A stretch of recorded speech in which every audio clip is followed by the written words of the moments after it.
The advice and opinions expressed by the host of Autism Live and her guests are meant solely as suggestion and should not be in any way construed as child-specific advice. The Center for Autism and Related Disorders advises working with a board-certified behavior analyst who has experience with autism before starting any intensive behavioral intervention. Any choices you make in determining your child's treatment are completely at your own discretion.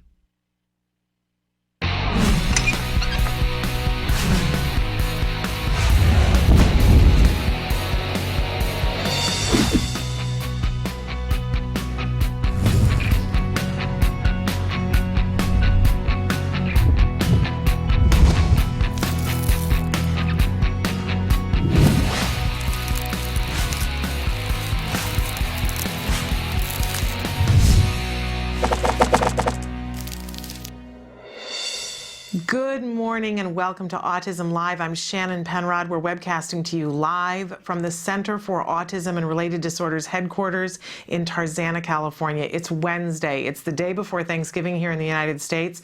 There's a lot going on, and I'm especially excited about today because it's Wednesday. We have Dr. Doreen Granpeesheh joining us in just a few minutes. And I've said before, what a wealth of information she is. This is your opportunity. We call this segment Ask Dr. Doreen.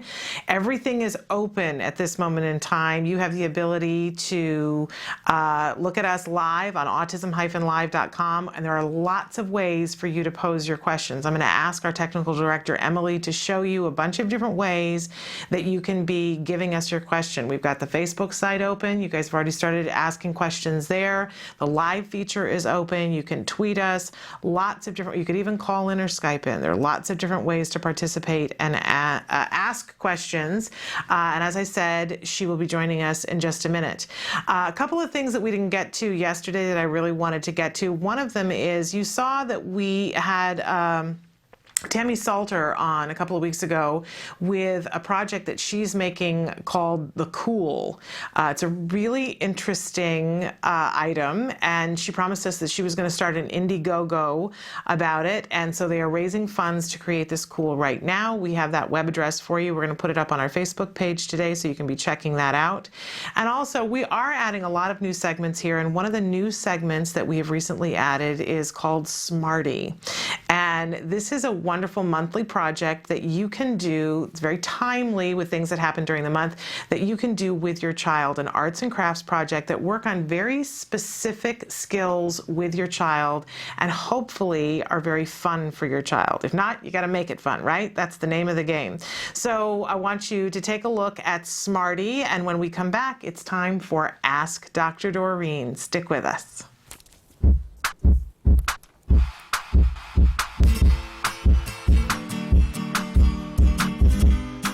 Arts and craft activities are a great way to practice on skills you're already working on with your child.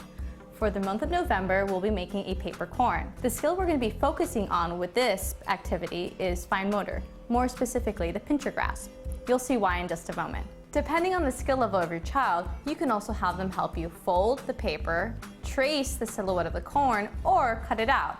It all depends on what you want to be focusing on today. The materials you'll be needing are paper, tissue paper, a pencil, glue, and a cup of water and paintbrush if you're using the wet glue, scissors, and a template you can download from our website at facebook.com/autismlive. And don't forget to like us while you're there. Or you can always just draw it from your imagination.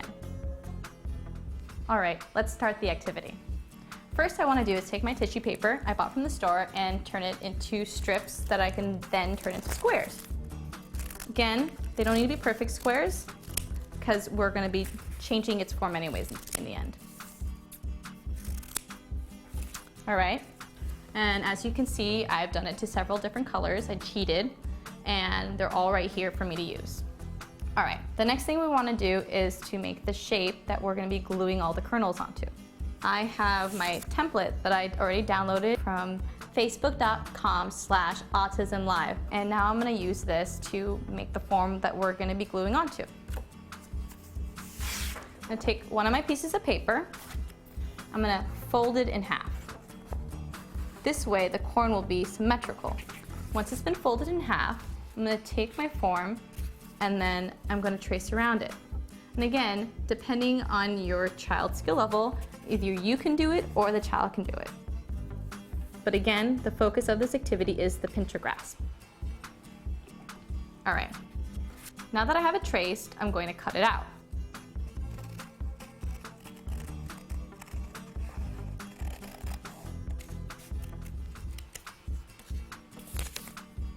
And ta-da, here is my blank corn, but it's missing its kernels. So now that's what we're gonna be working on. I'm gonna use this glue, but you can always use a glue stick as well. The reason why I like this one is that it doesn't dry as fast.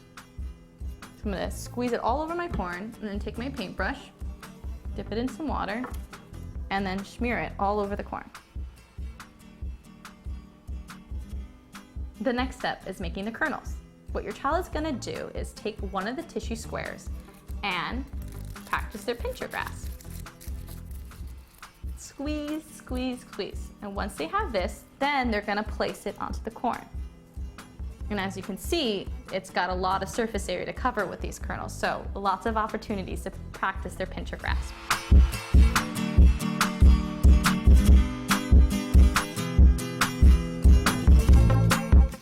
And ta-da, it's done. As you can see, lots of opportunity to practice your child's pincher grasp. When you're finished, don't forget to share your pictures online at facebook.com/autismlive. I look forward to seeing them and see you soon. Bye. Can you see me? Can you see me flying by your side?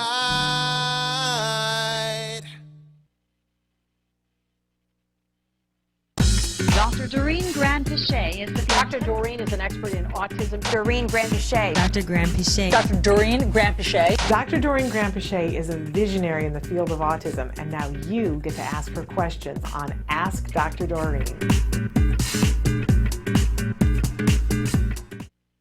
Welcome to Ask Dr. Doreen. Our special guest right now is Dr. Doreen Granpeesheh. Thank you so much for being here. Pleasure, always a pleasure. Well, and I want to, for those of you watching at home, if this is your first time watching Ask Dr. Doreen Granpeesheh, truly, I said it in the clip, she is a visionary in the field of autism. She is the founder of the Center for Autism and Related Disorders, and also a founder and a board member of Autism Care and Treatment Today, which we talk a great deal about.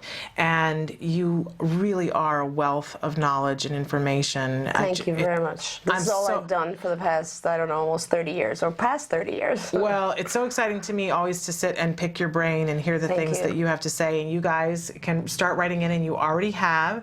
Want to say a particular hello to Mike Kipple, who just told us that he's watching us live. This is a young gentleman who spends a great deal of time watching our show when he can. He's 17 years old, and really enjoys the show and enjoys interacting. He communicates through assisted technology.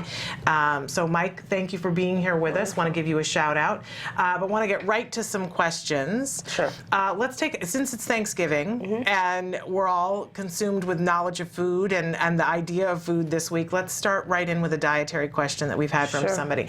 The question is it common that children that are following a specialized diet, in particular avoiding foods known to affect behavior, learn and benefit better from an ABA therapy program? Yes. I don't know if it's common, but we definitely have seen some of our children do much better. Some of the foods, I mean, that's a really good question, actually, because some of our kids, once we get them on, let's say, a casein limited diet or a no casein diet, they amazingly wake up, pay attention. It's almost as if, I mean, it's similar symptoms to having allergies, you know, and when you immediately see when they're off of casein, they don't have dark circles anymore, and they're just more aware.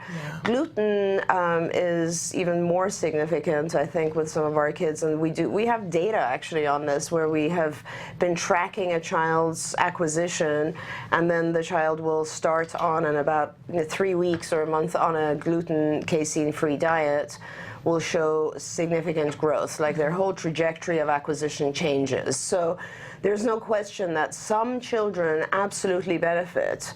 But the question is asking sort of about, I think it said something about foods that are shown to improve behavior, and that they're avoiding foods that, in this particular child, have shown to affect their behavior. Their behavior, right. And that, of course, could also be soy with some children. It could be corn with some children. It could be red dye in some foods for our children. It could be sugar as a whole. I mean, what we're trying to avoid with sugar is not only that, of course, sugar has these, you know, up and down sort of energy bursts that sometimes with our kids that's not so good because they really become very hyperactive. But it also is, what we're trying to avoid is in some children who have fungal issues, it becomes extremely important to not feed the fungus. And so the concept with this gluten the same is just to make sure the diet is absolutely right for the child, and that is not necessarily the diet that we all have. Right. And you're singing my song here because, as you guys know, I have a child on the spectrum, and he's very reactive to some foods. Absolutely. And we saw in his, it's so individual. Oh, yeah. And I always think, you know, people talk about how if you know one person with autism, you know one person with autism. Right. But as parents, I think it's important for us to realize that we need to recognize that in terms of our child's ecosystem, that each child is so different, what they can eat, what they react to. Absolutely. I mean, and I think, like, even my own children, like, I always have them on probiotics, simply because the food that we eat now in the U.S. really doesn't give us exposure to the appropriate bacteria anymore. I mean, a lot of the food that we eat is genetically modified food.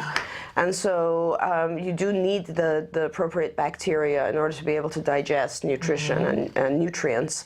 And then I also always give my kids cod liver oil or some form of fish oil, which is very important as well for brain functioning. So I think, you know, having a good diet that's appropriate for the child and then having the appropriate supplements, I think, makes a big difference. Yeah, and even I've heard you talk before about how important it is for, if a child wants to learn, we want them to be as healthy as possible. Absolutely. I mean, sometimes, you know, and actually that's a good segue into a whole different area, which is, you know, we tend to become so focused on the external symptoms of autism, you know, for instance, the delay in language or whatever else. And then we don't realize that our children sometimes are not healthy. They're having health issues that we're ignoring.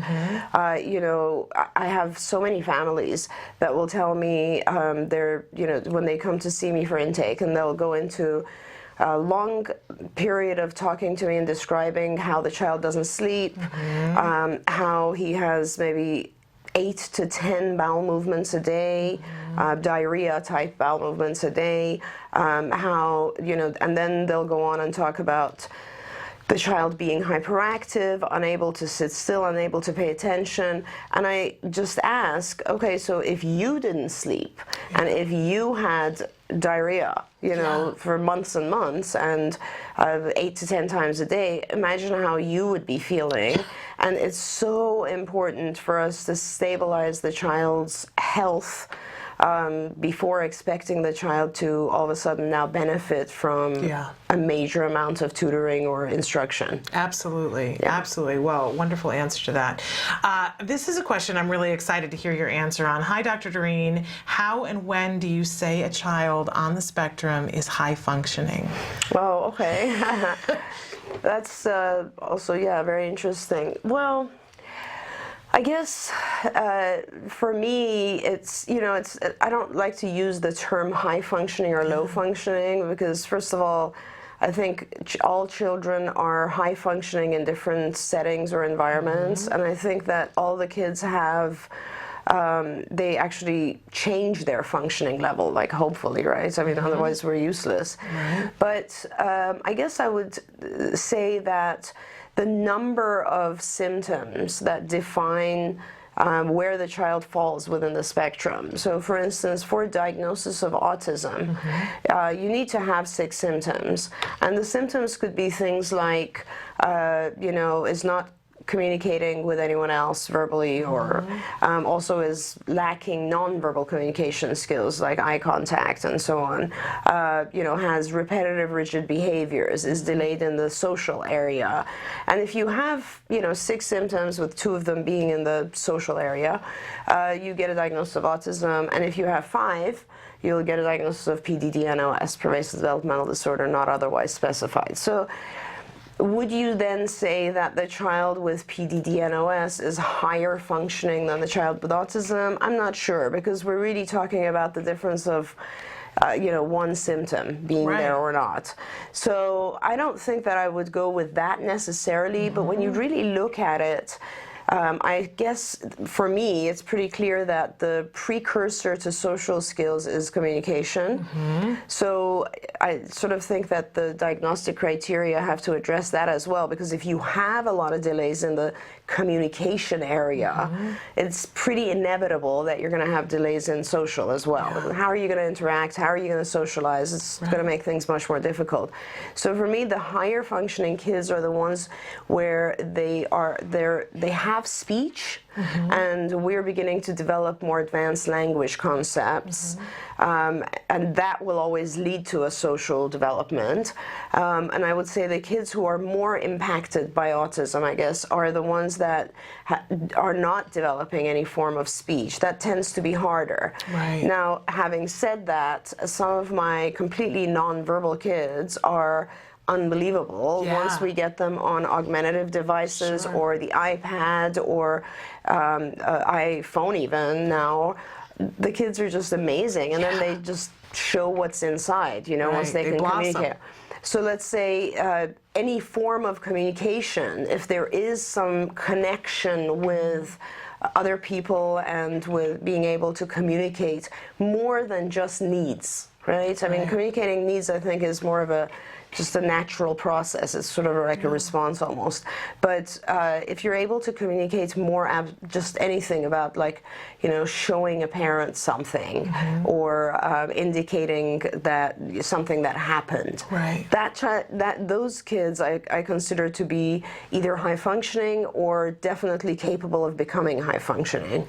It's hard. I mean, every child is so different. So I don't really like to label high or low functioning. And I think everybody sort of hates the term. People have said before, isn't there some better term that we can come up with? And I know with the new diagnostic criteria that's supposed to come out next year, this becomes a factor, the way that they're looking at it now is they've changed it from like the functioning level of the child to the amount of assistance the child will require. Which, makes sense, because the children who are more affected by autism obviously will need more assistance, an aid with them or so on. And the ones that are overcoming autism, I guess, would need a lower level of assistance. And that is a little bit better to look at it that way, I think. Interesting, very interesting. I think we should take a break. Okay. Give you a break, and we'll come back in just a minute more with Ask Dr. Doreen. Keep your questions coming. Autism used to affect 1 in every 10,000 children. Now it affects 1 in every 91 kids. TACA is one of 5 organizations helping families living with autism today. Our kids came back to life. There's a whole community out there, and now we're a part of it. Oh, TACA has a place for me. To find TACA, go to www.tacanow.org. Please. Welcome back to Ask Dr. Doreen. We're here with Dr. Doreen Granpeesheh, truly a visionary in the field of autism. I'm so grateful to have time with you and have you be able to answer these questions. For those I told you this is like my favorite part of the week, because I feel like I'm doing something useful. Mine too. Well, you do a lot of useful things, but I'm thrilled that you're able to be with us. Thank you. We had a question come in. Are there any studies or results of early intervention in how in the now adult with AS? How does this affect long-term intimate relationships? Will they be able to empathize and read their partner's emotions? Will they be able to have reciprocal communications needed to have this type of relationship? I think it's the core question that we all want to know. Is my kid going to be able to have a happy relationship with another person? And what a fantastic question, because the answer to that question is, as far as I know, there are no studies to look at sort of adults who are now adults and their relationships and empathy and so on, if they received early intervention when they were children. I love that question because it actually gives me a really good idea on an area that we need to research. Absolutely. Having said that, I have a lot of adults who recovered with me when they were children. So I would say I have been involved with a lot of my adults who were with me, gosh, I guess maybe 20 years ago or so. And very honestly, if you do overcome the diagnosis when you're, let's say, 9, 10, 11, and so on, and if you are able to join the mainstream, then yes, those of my adults definitely do have relationships. I've been involved in their relationships, girlfriends, breakups, so on, boyfriends. And I really don't see anything different. Right. It's hard for everyone. Absolutely. Yeah, definitely. I would say, though, that, you know, and people laugh at me when I say this, but I truly believe this. Our kids just, when they, you know, our kids when they're little and they're just being affected by autism and they go through very intensive, I guess, intervention, and they learn everything a little bit later than you typically would, and I guess they learn everything in a very, I don't know, compact period of time, so it's a very intense period of time. I just think that our kids turn out to be better human beings, and I sincerely mean that, like, because one of the things you see with them is that they're protected in the very early ages of life, and then we continue, of course, to protect them to some extent as they grow up and learn things. And there's a whole team of people like explaining things to them and you know, teaching them how to approach problems. Like, who has the benefit of, I mean, one of the things we do with our kids as they get older is we go heavily into the executive function curriculum, the cognition curriculum, and a lot of that is just explaining to the child how to problem solve and how to think about things like winning and losing, how to understand other people's feelings. I mean, these are things we teach. So I think the fact that our kids actually receive this in some form of structured instruction, they end up being just wiser and a lot, I guess, they're more analytic because they are thinking about their own stuff as well. And there's no question, they're just nicer people. Absolutely. They're sweeter, lovelier.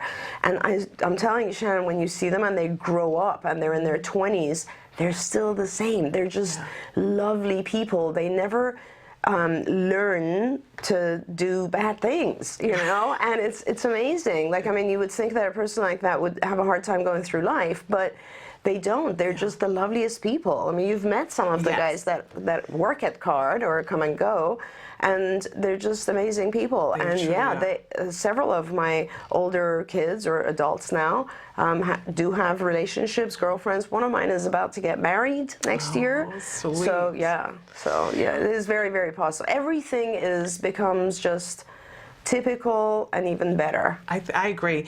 You and I were both at an event last summer where 3 young men that you were instrumental in recovering spoke, and it was amazing. There was not a dry eye in the place. That's right. People were laughing and crying and standing up and cheering. And what was amazing that both those all 3 of those young men were working here for a period of time last summer, and so I got to know each one of them in a little bit. That's awesome. And what was really interesting to me is I would go to the elevator, and you know, people are busy and they're in their heads and they're thinking. You have a lot of wonderful people who work here and they're at the top of their game, but sometimes they're in their head thinking about how they're going to help a child. Right.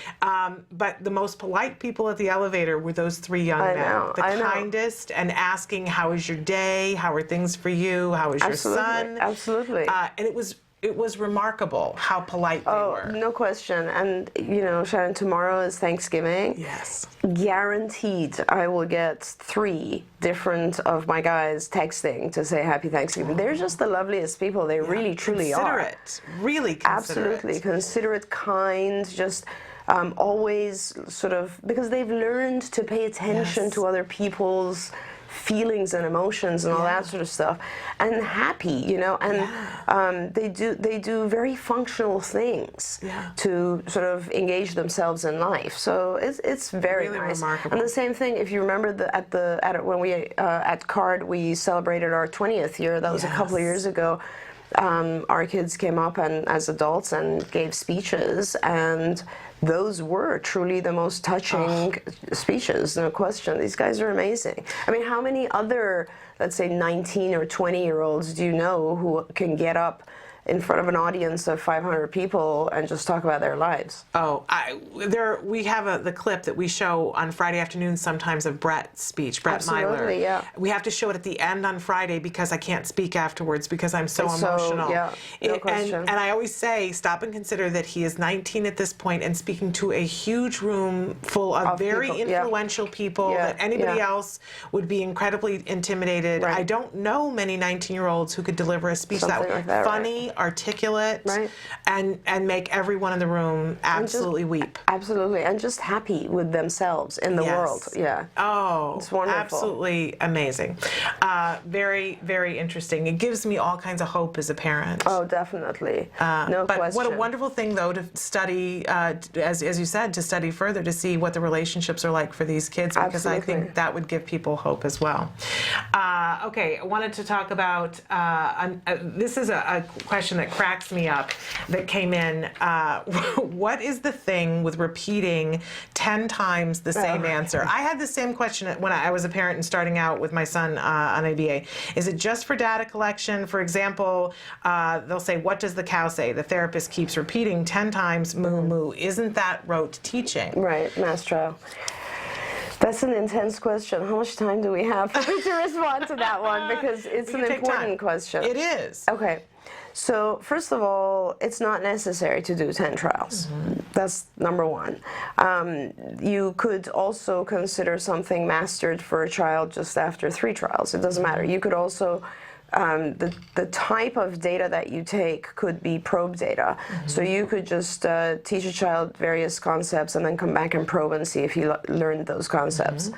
The concept with mass trials is to make sure that the child gets to a point of fluency with the topic, so that later on when other topics come in, the child doesn't get confused.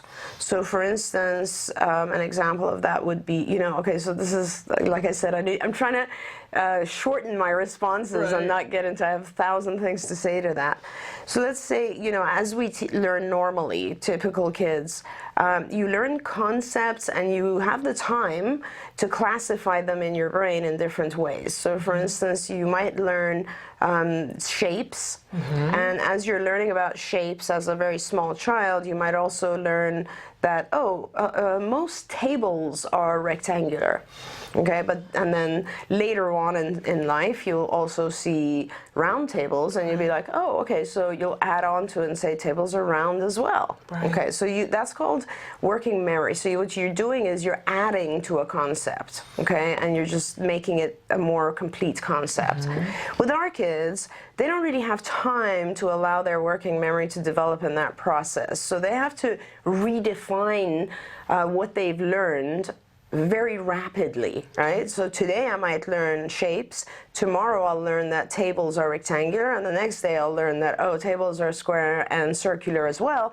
And then I have to form a new concept which says tables can be rectangular or circular. Okay. And the process of just changing, excuse me, the rule you just learned is a very hard concept. If when you learned about tables being rectangular, you're not firm on that, you're not really well, that's not well ingrained, then what tends to happen with a lot of our kids is they change the concept instead of adding to it. And even when we test our kids on standardized measures, working memory, which is the concept, the ability to be able to add and make your concept larger, is very low on a lot of our kids. And that's the reason that you want to make sure the first concept is very firm before you teach the second concept, because otherwise the second concept will replace replace the first. So now tables are all circular, and that's just confusing, okay? So, and that's just one example. This happens across the board with everything. Now, when I say that, when you're very well trained, you will recognize that the child is beginning to get bored if you're repeating concepts. Every child is different. Some kids learn it in 3 trials. Some kids will need 20, 30 trials of something before they get it. But if you're repeating something, 10 trials, and you're not either prompting the child more or rewarding less or changing your procedure or something that makes the process more challenging, I guess, then a lot of the kids do get bored. And when they get bored, or it's even more than bored, they get upset. Like, why are you repeating this? I already told you what the answer is. And then they'll start to pay attention to other things, and then you've lost them because you're just becoming a drill sergeant now, and that's not what we want with our kids. So that really has to do with the quality of the therapy, and you know, junior therapists often make that mistake, and the senior therapists and the supervisors are meant to really focus on that. When I look at our data, I've almost never see 10 trial sets anymore. So people are really doing 3 trials, 6 trials, you know, they vary it based on the child. But also, correct me if I'm wrong, sometimes our kids need that though, don't they? Oh yeah, absolutely. I mean, sometimes, you know, even teaching one concept, let's say a very basic concept like, you know, touch pen, right? And I mean, I'll teach the child touch pen, and I can model it for the child, and the child will easily be able to put his hand on the pen. But then when I introduce other things on the table, then he might touch something else. So that will require additional trials. I mean, it's a very I guess, structured process, and it's just important to keep the balance of the number of lessons or drills or SDs or instructional units equal to, or balanced out with the amount of reinforcer, the amount of breaks, making sure that you're keeping the child interested, because after all, you're teaching the child a huge amount of stuff. And the worst thing is when you see a therapist who's not paying attention to any of that and is just, rotely doing the telling. So to answer this parent, yeah, it's absolutely possible for ABA to go wrong and become extremely rote, but it's not supposed to be that way. Exactly, and I'm always talking about how important it is, especially now with more and more people getting ABA, to make sure you're getting quality ABA therapy. Because it is, I see, and I saw this with my child, you guys were very creative. It's very individualized for the child. So there might be guidelines for 10. It's just, I mean, and if you think about it, Shannon, when we first started to learn real basic concepts ourselves, let's say the alphabet, it's all rote. In the beginning, it's all rote. It's only after you can master the rote aspect of a concept that you can apply it and make it more abstract and less rote. So the basic stuff, and that's why our programs generally start with the discrete trial. And the discrete trial is pretty repetitive. It's not necessarily 10 trials, but it is pretty repetitive because at that phase of instruction, things have to be really, really firmly learned and ingrained in the child before you can apply it to the natural environment. And I must say that as a parent, when we started, there wasn't as much information on the internet about ABA, but I knew enough, and I'd seen what had happened with other children. I knew enough to have buy-in, but I didn't get the full arc of ABA. So in the beginning, when they were doing trials, I would frequently sit there and say, how is this all going to come together? I didn't really get it, but it did, and it came together beautifully, and I refer to it as the autism miracle in my living room, because it was amazing.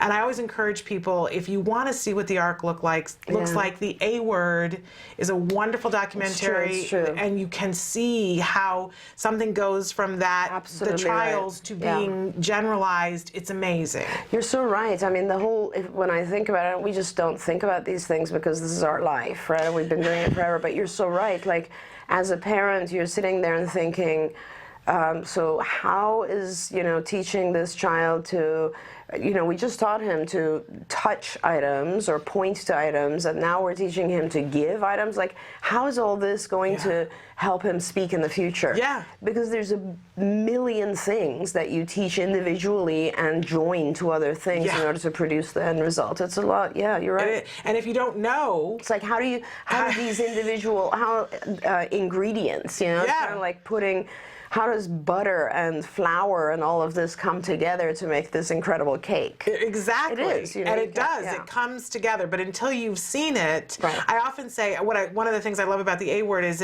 I feel like I've read the book before, but I get to go back and enjoy it now because I know the ending. Right. You know? So in any case, if you want to know more about the arc and see it for yourself, you can do that for the A word. And we're going to show that in just a little while. Okay, another question that's coming in on the live. When is the right time, interesting wording here, when is the right time to stop trying to teach a child to speak and to start on a communication device? Great question. These questions are so good. We should write all these up somewhere. Exactly. Okay, so I always, if I'm starting with a child young, it's much harder for me when I'm starting with a child who's, let's say, past the age of 5 or something. Okay. That's really hard because I don't know what they have learned in the past. That it's very hard to tell what habits they've developed, all that. But if let's assume I'm starting with a nonverbal child and they're young, like let's say 3 or so, then I will definitely be working on the development of speech sounds pretty intensely for the several years, but I'll be looking at the development of just imitation, echoics, within the first 6 months. And if I can develop some form of imitation of sound, then I am pretty sure I can produce speech. I can get the child to produce speech. Beyond speech is a whole different phase of what's language. And language is a little bit more complex than just basic speech. But if you continue to do work with a child for about 6 months or so and they're not developing any kind of echoic, being able to imitate sounds, then there are a few other things I guess I would do before giving up on that. I would definitely want to look at the child's hearing. That becomes a very important issue because, we started to develop, Shannon, all of our nonverbal programs back many years ago, and it was because we started to realize that our children are not even hearing these sounds properly, and so it means nothing. I mean, one of my actually recovered kids told me a long time ago that was one of the wonderful things that you get by talking to your older kids or adults. He said that the sound of speech was a very distant background noise, and there were many other sounds that were much more pervasive for him, like doors opening and closing, those types of things. So it was very hard to concentrate on speech sounds, which is fascinating, right? Which takes us back to the whole concept of sensory and how that affects our learning. But so what I do is if I work with a child, let's say 3 to 3.5, or even 2.5 to 3, for 6 months, and I'm trying to get the imitation of sound and I can't, I would definitely want to get their ears checked, and then I would want to also look at apraxia, what's going on in their mouth in terms of their movement of the tongue. Are they even able to produce some of these sounds? I might back up and start working on what we call preverbal skills. So, movements of the tongue, being able to actually put the tongue out, up, down, and all that, and then see if that affects speech. So, I'd work on the ABA concepts of speech about 6 months. Then I do some kind of remediation type stuff, figure out if he's hearing okay, figure out if he's able to produce sound okay. And if none of that worked, so that would be like the first 6 to 12 months of intervention, maybe even 6 to 9 months. At that point, before the child starts to get more frustrated, I would switch over to augmentative device, or a PECS program or any kind of nonverbal program, but I would continue to pair vocal with it. So, and the reason for that is that I want to make sure my child learns some form of communication fast, because once the kids are able to communicate, all their behavior issues go down. Right. Because they're now communicating, you know. Right. But at the same time, I'm still not ready because I'm thinking maybe the communication aspect, the visual aspect of an OG device or a a PEX program or something will actually help their language, and it sometimes does. Yeah. Sometimes it just kickstarts the verbal. And if not, like I said, after trying all those things, we can do almost all of our programs with our kids non-verbally. I mean, and you basically will now, at that point, you'll pick whether you want a picture exchange type program or if you want to go to sign language or whatever area of communication. But it's very important to move forward and teach the child communication even if they're non-vocal. Yeah, absolutely. Great answer. I got another question here about engagement, keeping our kids engaged. Hi, Shannon. My question for Dr. Doreen is about keeping our kids engaged. I try to keep my 10-year-old mainstream son engaged with appropriate play. There are times, though, that I just don't have it in me, and while I'm taking a break, I'm feeling totally guilty that my child is perseverating and just what I call doing his numb trance. A mother's guilt, how to get rid of it. We all feel the guilt, oh right? My gosh, yeah. And yet, you're all doing a great job. We were dealt a different hand, and we show up. And, but in terms of this, keeping them engaged. Right. It's amazing because with my own kids, I sometimes think like, oh gosh, I just need to go lay down for half an hour, but what are the kids going to do? And I need to go do something with them and keep them busy. And when you have a child on the spectrum, of course, your behavior program specialists are telling you need to keep him engaged all the time. You need to not allow him to self-stimulate or do all these other things. And it is a 24/7 type thing. And a lot of our behaviorists, I tell them, don't be tough on the parents. You don't know until you have your own child how hard this is. Honestly, the right answer to this is get some help, because I don't think it's possible for parents to keep the kids engaged or not drifting off all the time. I just don't think it's possible. You're a human as well, and you need to get some help. These are the circumstances where respite type respite workers are useful, because you can actually train other people. You can even train, let's say high school students in your neighborhood or family members or something like that, just so you can have a little bit of time of rest. Now, having said that, it really depends on the types of things your child is into and not into. Like a lot of times I tell the parents, any other behaviors will say, they told me I can't allow my child to do any computer programs because they tend to drift off or become obsessive about it or whatever, and they're supposed to engage with humans all the time. I don't agree with that. My feeling is that everything should be allowed to the kids as long as it's in moderation. So if you have a child who actually does become completely closed out to the whole world when they're watching TV or when they're engaged with a computer, then that should actually occur so you can work on that. So in other words, you should let the child get on the computer a reasonable amount of time and make sure that it doesn't become 10 hours a day. But at the same time, having the child engage with, let's say, educational programs on the computer or even games on the computer, there's absolutely nothing wrong with that. In fact, it's a reinforcing activity for most of our kids, and it can also be highly educational. I used to use a bunch of these with my kids when they were little. And at the same time, it gives you a slight break. It gives the child rewards during the time frame, and there's nothing wrong with it.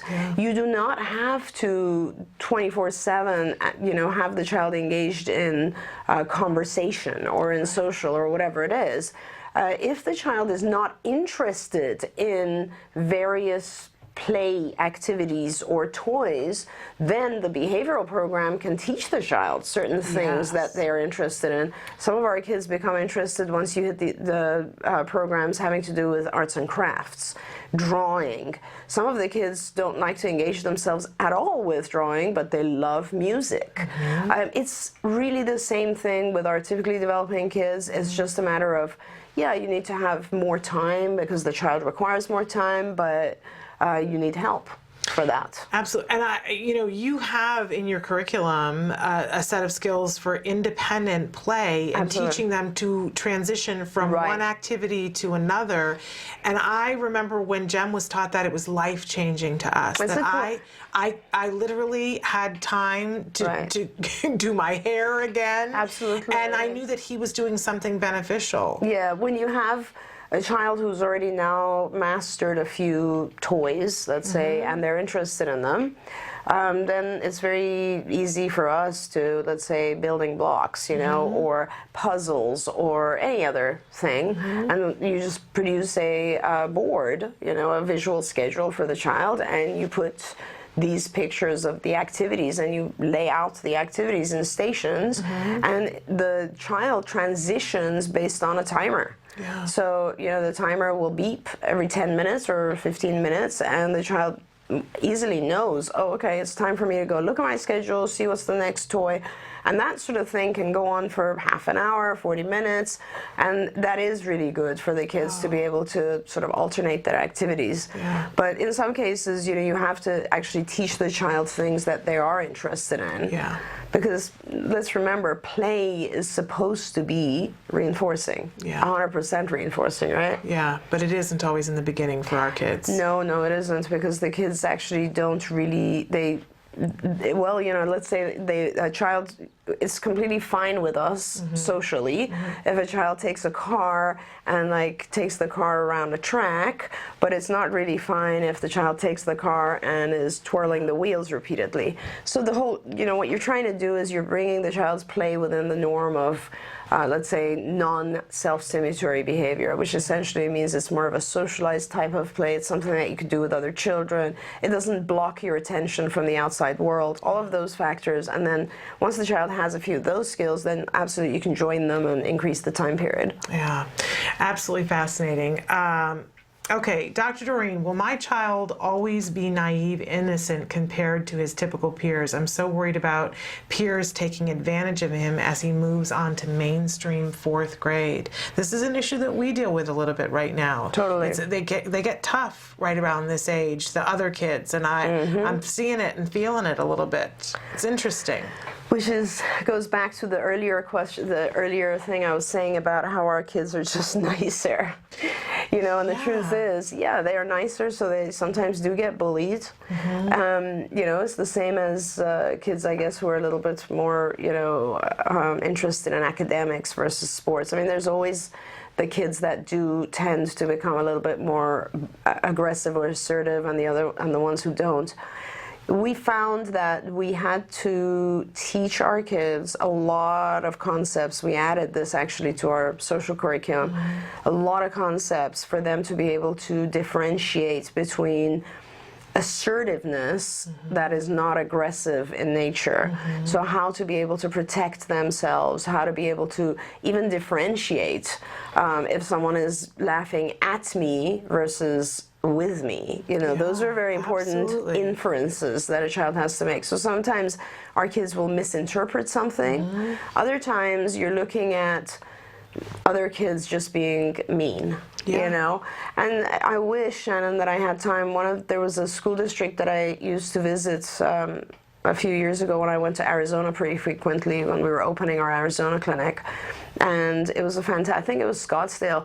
It was a fantastic district. They had several parents, moms, had put together an organization, and the organization's job was to educate other kids about autism. And they would go from school to school, and they would show videos and give the other kids some sense of understanding what it's like to take the world in as a child with autism.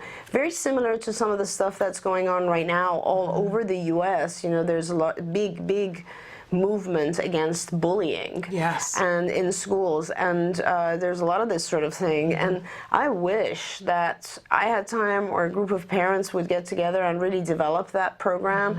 Actually, we've discussed it at ACT today to try to put together a youth program where some of our teenage kids will go into schools and be able to like instruct the other kids. But it's just, that's just one of those things. It's and our kids, if they can process it, if they can understand it, that these kids are perhaps making fun because they don't know any better, maybe it makes them feel better about themselves, it's just a matter of like cognitively understanding that it really has nothing to do with you.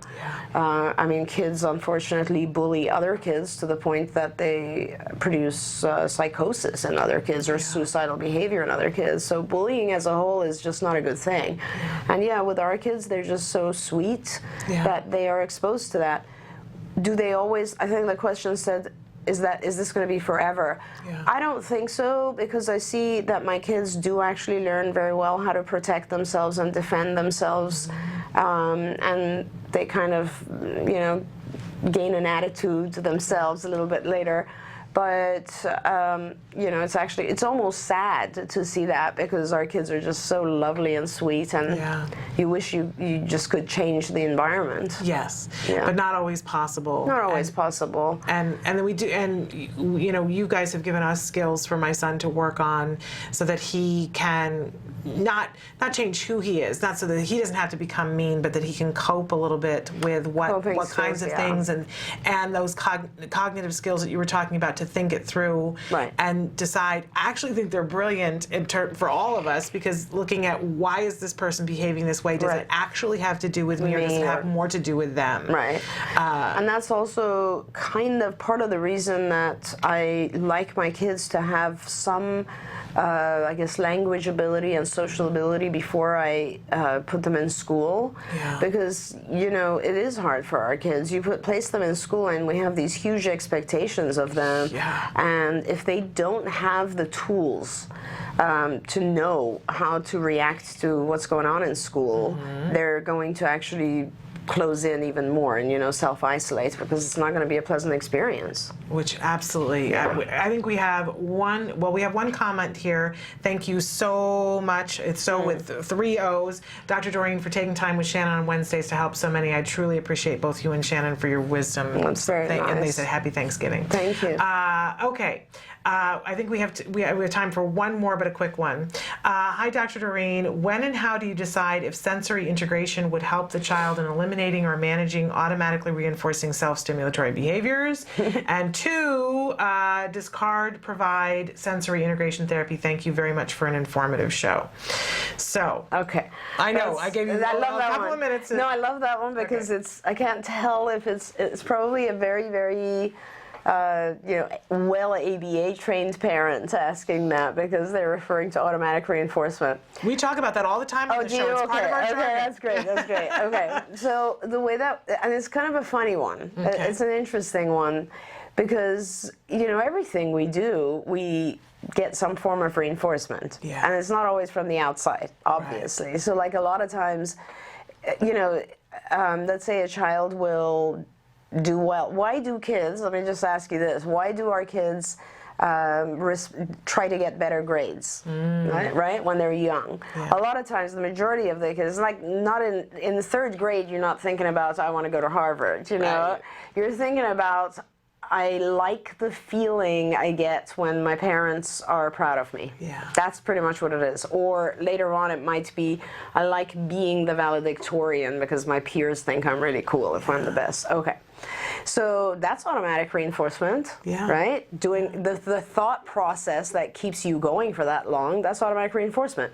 But we don't use the term automatic reinforcement when it comes to those positive behaviors in ABA. We only apply the automatic reinforcement term to self-stimulatory behavior. Interesting. Why is that? The reason we do that is because we as behaviorists don't know why our kids are doing this. Let's face it, right? So why does a child line up objects? Why does a child, I don't know, these, whatever, open and close doors, whatever it might be in the self-stimulatory realm, We refer to most of those things that we can't identify a function or a reason for. We call them, they are automatically reinforced. Okay, well, I kind of disagree with that. Okay. I think that there's always a reason we do things, and that's just the human body and the human being. Okay, so why, depending on the activities that the child is engaged in, you more or not, we can't always figure out what yet, because it's just we don't know enough about this field, but most of them, you can figure out what is the child seeking. It's just like communication. It's the same principles. When a child hits, you say, well, why is he hitting? He's hitting because he either wants something or he's trying to avoid something, right? And once we teach him communication, he can then ask for something or tell people to leave him alone, right? So the communication then replaces the hitting because it's more functional. Right. Okay. So now let's talk about self-stimulatory behavior. Why does a child try to, you know, sit there and sift sand for hours? Why does a child love to do this with water and look at it? Why does a child do whatever repetitive behaviors? Okay, that, and just because we don't know in the field of behavior analysis doesn't necessarily mean that there isn't a reason for it. Right. So I've looked at all the self-stimulatory behaviors, and I think some of them, not all of them, but some of them you can definitely attribute to some cause. For instance, I know some of our kids, and you mentioned Brett earlier, and this was one of the cases with him, always used to look from the corners of his eyes or take his eyes to the side. Well, do you know, you know, a lot of our kids have deficits in central vision, and they do better with peripheral vision. A lot of our kids actually are more focused, and they are focusing and trying to look, but they don't know how to focus. All of those types of, a lot of our kids who line up objects or get very upset if a certain routine is disturbed. All of this stuff we classify as self-stimulatory, right, or automatic. Those kids have anxiety, and they're gaining control. It's what we call obsessive compulsive behavior. They're gaining control by doing things in a very repetitive way, because repetitive process does not have any unknown. It's always repetitive. You know what's coming. They pattern. Right. They pattern because they know that this is the pattern, and it's just, a lot of our kids, it has a visual, sensory type of impact for them, which they enjoy, or a texture type of impact, which they enjoy. So for those kids, I feel, why not apply the same principles? Replace it with something that has a similar type of impact. So a lot of times with my kids who, let's say, are doing visual type of things, first of all, I'll put them in exercises for, you know, visual focus exercises, binocularity exercises, all those things that we've learned that will help improve their central vision. A lot of our kids who like to be able to pattern things in a very rote way, I will really focus on trying to give them a set of rules, some more order in their program, in their curriculum, and that goes to the heart of the concept of sensory integration. Okay. Sensory integration, of course, is teaching you to regulate your sensory, is supposed to be. Like, right. Theoretically, what it does is it regulates your sensory needs, okay? So if a child has an increased sensory needs of one type, so that it is all encompassing. It's either a visual or it's a, you know, tactile type thing or whatever it is. Sensory integration tries to balance that out by giving you activities in all areas so that you are now receiving sensory input across the board at an even amount, so that you don't necessarily seek out one particular repetitive thing.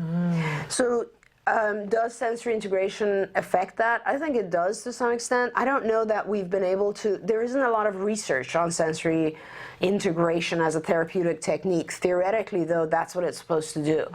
Do I have kids that benefit? Yes, I do. I have kids who are extremely hyperactive, and as long as we slow down their intervention and actually break it apart with what we call a sensory diet and provide the child sensory input at regular intervals, we can control the child a lot better. Yeah. I have kids who will become extremely sleepy, and if we can do active sensory things with the child, like things that influence the child's pressure on the child's skin and so on, it will actually increase the child's energy level. No question about that. How do we feel when we get a massage?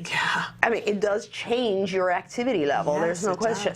So that's sort of, I don't know if I want such a roundabout way, but I mean, it's like, I just feel that things that we label automatic are not necessarily automatic. Okay. So if the parents could try to figure out what's the child seeking in doing that, then there's a possibility of being able to replace it. Awesome.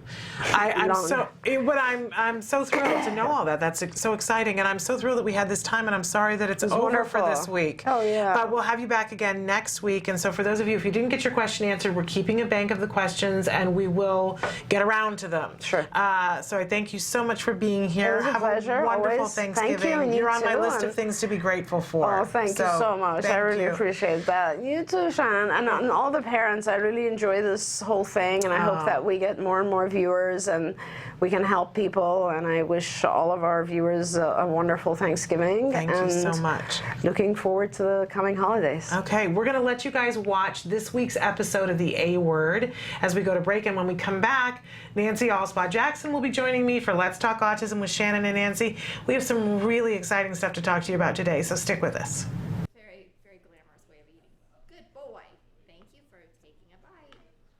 It's been about 1 week since Jack Riley's therapist began the feeding program with him.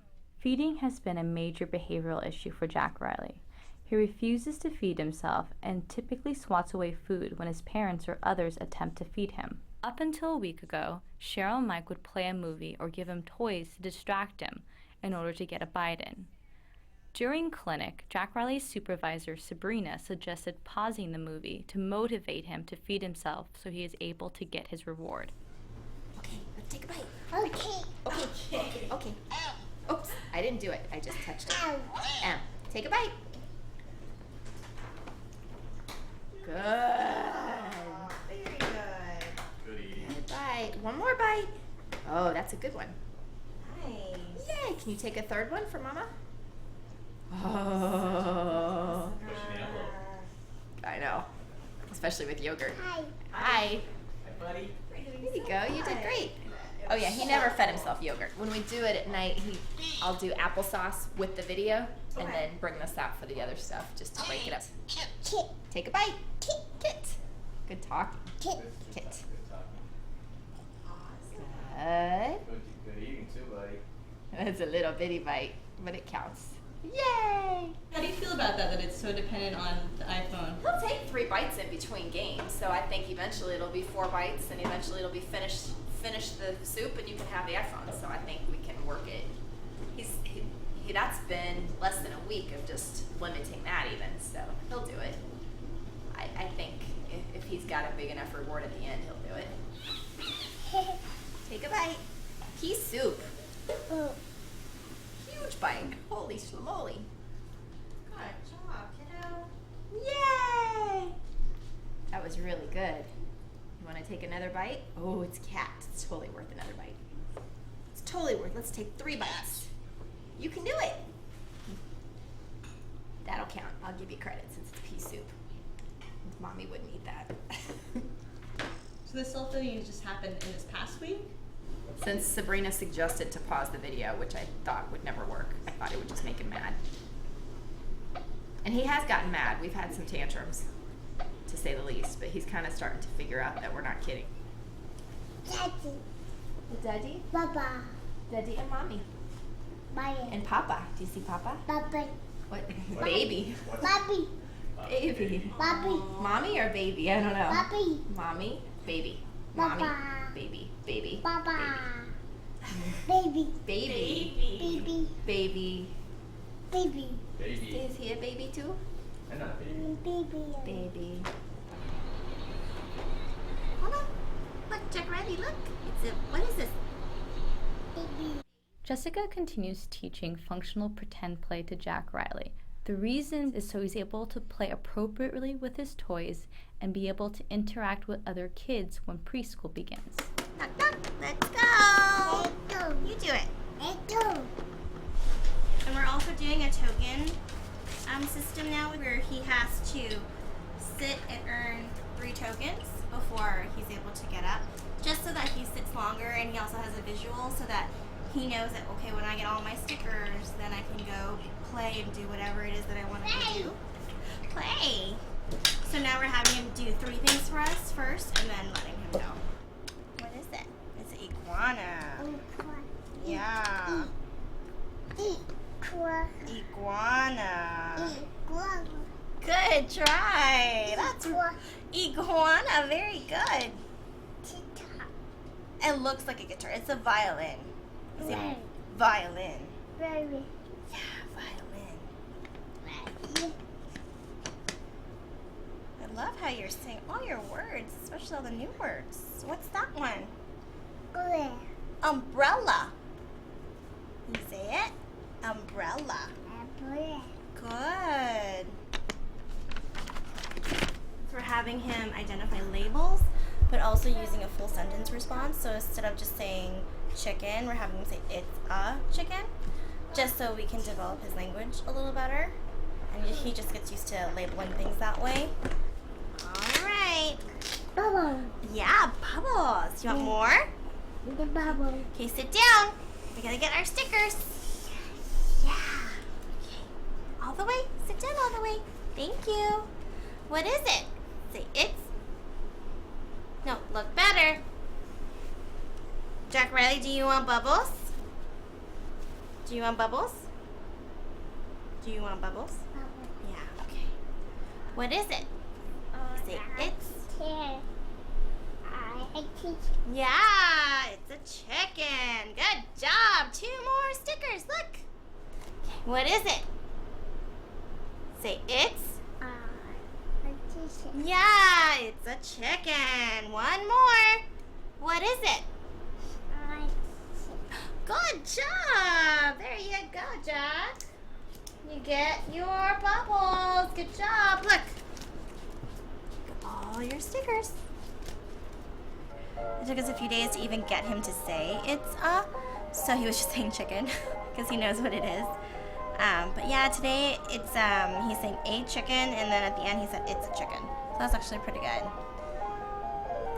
No, sit down, and then you get bubbles. No, Jack Riley.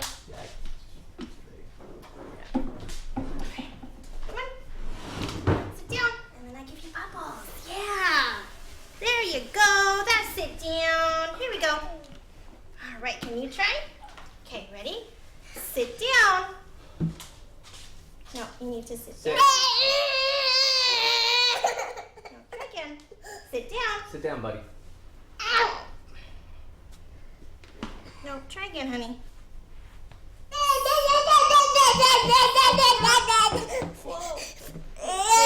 Sit down, buddy. Okay, you try, okay? Yeah. You try. Ready? Sit down. Okay. This is sit down, bud. Okay? Okay, you try. Jack Riley, try. As you saw earlier, sit down is a task Jack Riley knows how to do. Right now, Jessica is establishing compliance and consistency in following requests. Okay. Hey, bud. Hey. You try again. Okay. No. Try again, buddy. That's a better chair. All right. Let's use that one, okay? Okay. Ready? Ready? Sit down. That's it. Bubbles. Jack, first, and then you get bubbles. Okay. Show me how to sit. Do you want bubbles? Sit down. That's it down. Now, Jack Riley, try all by yourself. Okay? Show me. I'm ready. Show me how you sit. Sit down. Sit down. Sit down. Sit down. Okay, all by yourself. Show me how you sit. Ready? Sit down. There you go. That's it. There you go, bud. Bubbles.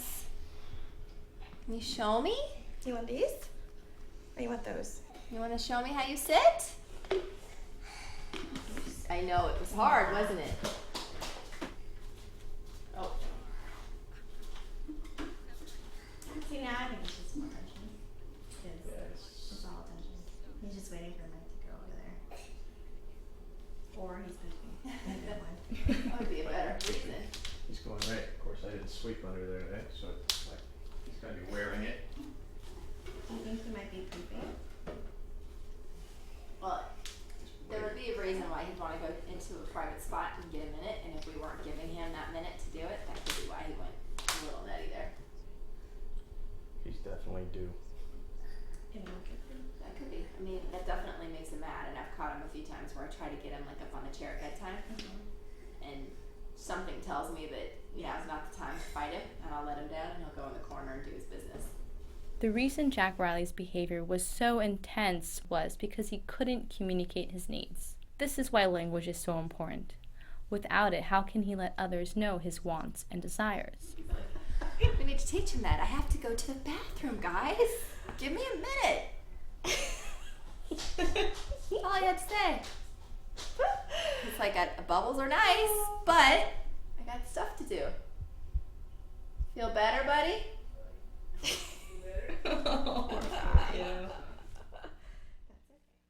Welcome to Let's Talk Autism with Shannon and Nancy. I'm Shannon Penrod. And I'm Nancy Alspaugh Jackson, and I'm really happy to be back. I feel like I haven't seen you in forever. I know, we haven't seen each other in forever, but I saw you at Denim and Diamonds, and can I say you looked stunning, Well, madam. thank you very really much. Did. And your energy was stunning, too. Well, thank you. We had a really good fundraiser, Denim and Diamonds for Autism.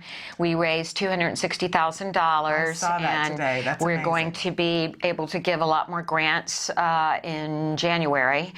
December, January, than we thought we might have been able to. So that's going to be great. Amazing. And we're going to talk more about Denim and Diamonds. We'll talk about later. that and how much fun we had. But we've got some impressive guests today, so I want to get right to In the News so that we can get them in here.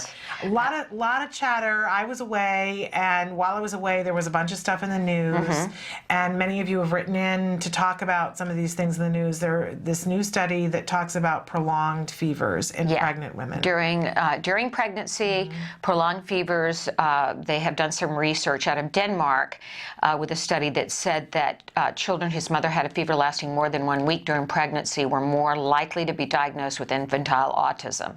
Now, once again, I don't know when you tease this out to the greater population what it means. Yeah, well, and I think, what we've been seeing is the same kind of thing that we see time and time again. The study comes out, and you have a bunch of people who are postulating, what can this possibly mean? And then it gets to the media, the mainstream media, and they start making recommendations. Yes. And a lot of times we find if we go back to the study, there are different things maybe than the takeaway that the mainstream media gave. And I don't know what that is, but I know I certainly had the opportunity to watch ABC News, and they were talking about this study, and their takeaway was that if you are pregnant, that you should run right out immediately and get a flu shot. And that, to me, I had a visceral, emotional reaction to that, because there was no thought or care or concern in saying that, to say that there are things in a flu shot that you should be aware of before you get stuck with it if you're a pregnant woman. Yeah, very important point. Flu shots in the United States contain thimerosal. Right.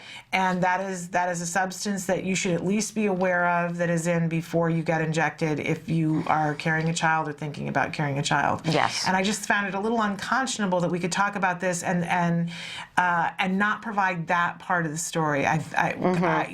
Probably because I think the mainstream media believes that because there's been, according to I guess official studies, they have not found a direct link between thimerosal and autism.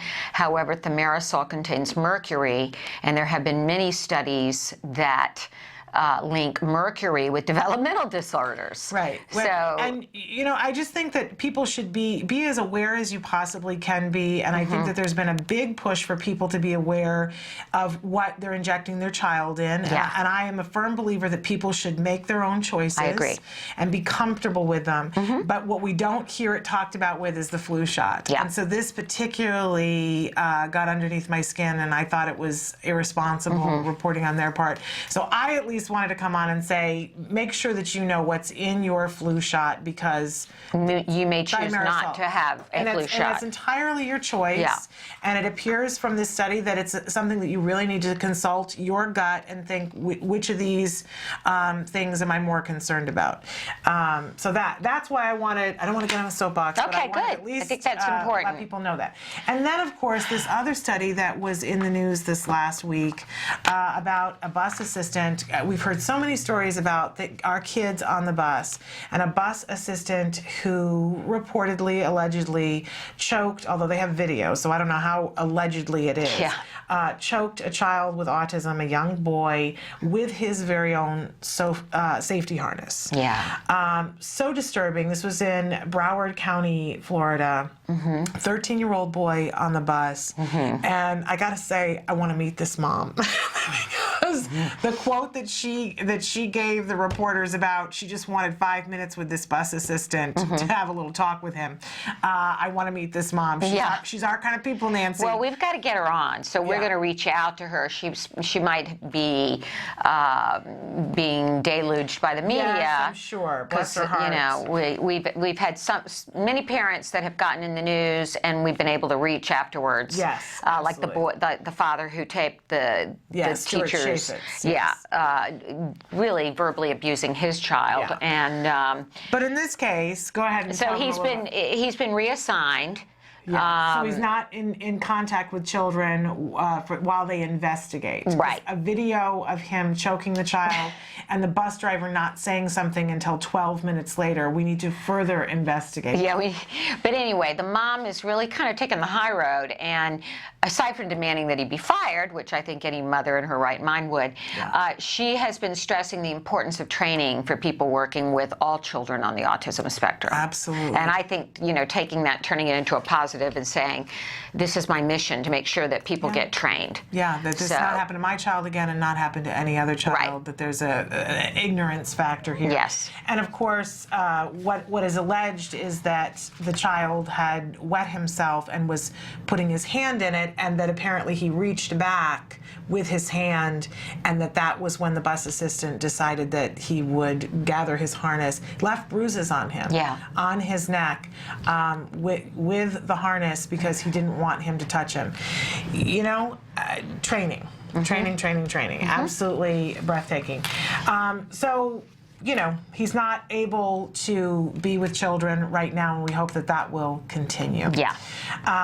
But on a much happier note, about this week and Thanksgiving. I've been sharing with our viewers this week what a remarkable person I think you are, first of all, and I'm going to try not to weep over it. Oh my gosh, Shannon. Well, I feel the same way about you, and you know that. I'm so thankful to spend this time with you every week. People reveal themselves to you, and the things that they do and the way that they are, and you constantly are a person of passion for all of our kids, but you came in with a story a couple of months ago and said, this is something I can't live with, something has to change, and a lot of people say that, but very few people do what you do, and you did something about it. And so I just have to tell you that you constantly go further up in my esteem by the things that you do, the actions, and how you follow through on them. Thank you, Shannon. And of course, I'm talking about this amazing family. This amazing family that I have come into contact with through my church here in the San Fernando Valley, Prince of Peace Episcopal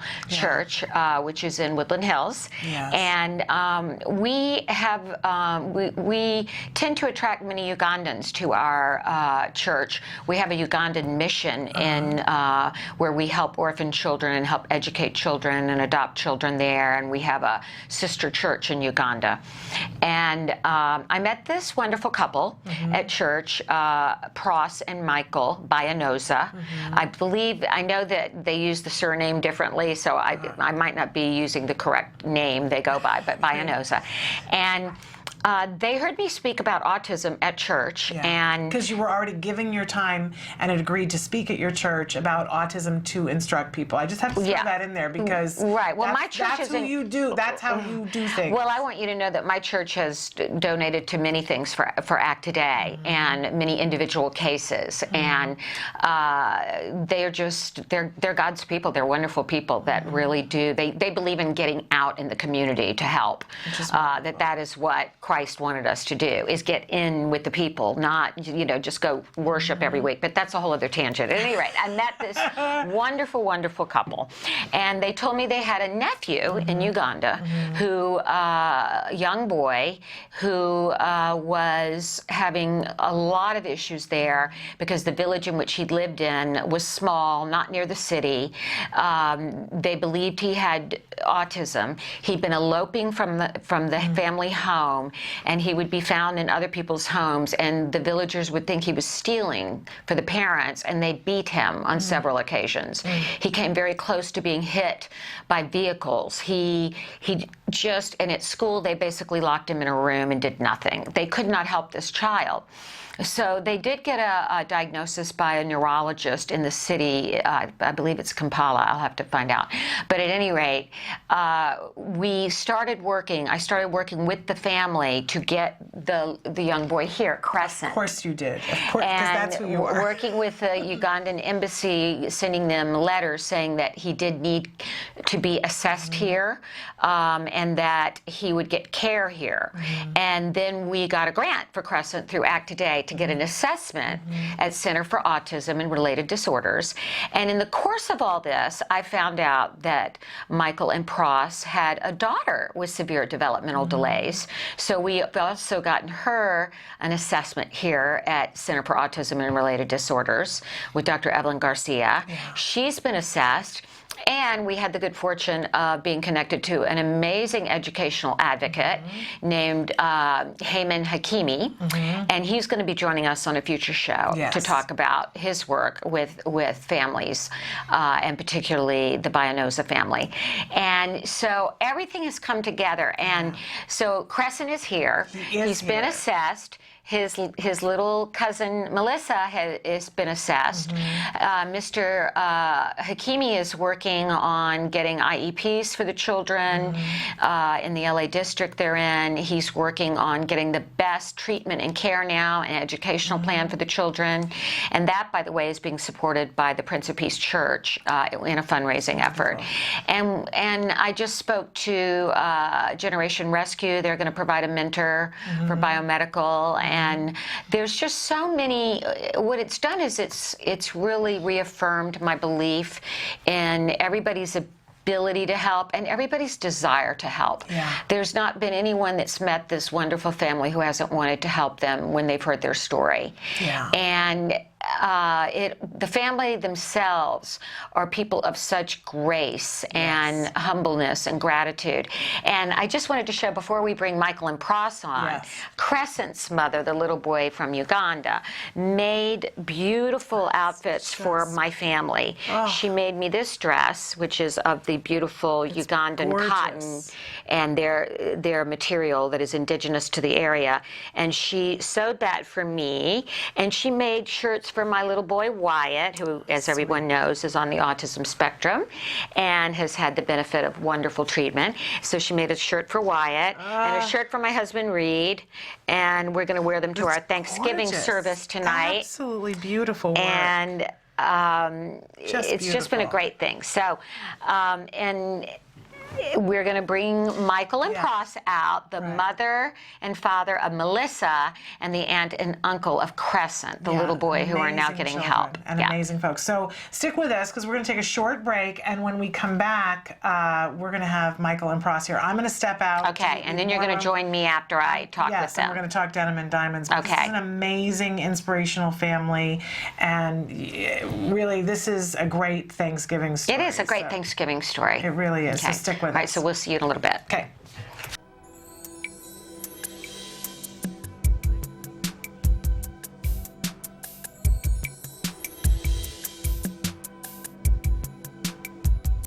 I'm Monique Erickson. I'm a senior supervisor here at CARD in the training department. So what are some considerations that we should think about when celebrating with kids with an autism spectrum disorder? Well, I think the first thing is just remember holidays are tough for all of us. everybody, holidays, everyone's schedule is disrupted for the holidays. My schedule's disrupted, I'm thrown off, everyone is. So just keep that in mind, that it's not just you, it's not just your family having all this added stress. It's definitely more difficult with the variables that you throw into a family with autism, but the holidays in general are a tough time. So keep that in mind and give yourself a little bit of a break. You're just going to do the best you can to prepare and get through the holidays. Some things I think you want to think about going in is, what do you have going on? What do you know is going to happen for these holidays? How disruptive, how much is their schedule going to be off? Is it going to be somewhat consistent with some changes, or are you leaving town and you're going to be in a completely different environment with all these different variables? How disruptive are you looking at changing the schedule and so forth? And if you start to do that ahead of time, you can start to hopefully plan and put in some strategies to make it as smooth as possible. It is going to be tough. It's going to be a change, and you're just looking to put as many variables and supports as you can into that holiday routine, so that everyone can enjoy the holiday the best you can. Another thing you want to consider when you're looking at the holidays is looking at it from your child's eyes. What are they going to be experiencing in this? And a lot of our kids have some sensory issues or difficulties in different situations. So looking at each holiday from their perspective and thinking about how are they going to perceive this holiday. So some examples from personal experience, I had, for children who have difficulty with Halloween, costumes has been a trouble that I've had with some of my kids. And so putting on that type of thing or something that's just different was very hard for them. But for one of the families that I was working with, they felt very important that that was something that they did as a family. So we were able to incorporate that and practice it several weeks before the holiday, so that they had some, so he had some time to adjust, get familiar with what his costume was, how is it going to feel, and practice it without the big expectation of that night. So those are some, from a sensory perspective. Another holiday is the 4th of July, thinking about the sound of that. A lot of our kids are sensitive to really loud sounds, so taking into consideration that, we all know the 4th of July comes with some big loud sounds. Is that something that your family really needs to participate in? Is that the important part to your family? Or could you maybe do something like a barbecue back at home, maybe watch the fireworks on TV and have the volume down so you can still see, which a lot of our kids like the visual display, but it's being paired with that loud, aversive sound that is difficult. During the holidays, a lot of families have expressed to me that opening the gifts was a big part of their morning, their Christmas morning or whatever morning it is that they're celebrating, and opening gifts was something they thought would be very helpful to help that child feel like part of that event. And so what we did is practice several weeks ahead of time, practice opening up gifts and wrapping them for them, so they had several opportunities to practice opening it up and what that looked like, what that felt like, what that sounded like to them, and how long they were able to really tolerate that. So we had an idea going into the holiday how much they were going to be able to participate in and be part of that family moment. So I think a lot of these holidays in general, whatever it is going on in that holiday, you're going to take a step back, look at it from your child's eyes. What is that going to be like for them from a sensory perspective, from a behavioral perspective? What can you do? And be realistic in how much you're expecting them to be on that day. It is a holiday for them too. What kinds of things can I do to make the holiday as stress-free as possible for everyone? So when you're looking at the holidays, I really think it doesn't matter which individual holiday you're looking at. That we have lots of different holidays we could be talking about. There's Halloween, there's 4th of July, there's Kwanzaa, there's all these different holidays. And when I think about it, really your strategies are going to be the same depending on, your child, but you're going to, a few weeks ahead of time, you're going to think about what does this need to look like? What does he need to experience? What does he need to practice to make this successful or as successful as possible? And you're going to work on that several weeks ahead of time. And I think that could be opening the presents. That could be practicing wearing your costume. That could be getting used to large group settings and having a couple people over at a time so they get used to more people in the home if that's what you're going to be having. So whatever it is, I guess your best strategy at that is take a step back, think about what you're going to need, and practice that ahead of time so that it's not just coming out of nowhere for them on that day when you yourself are going to have lots of other things going on.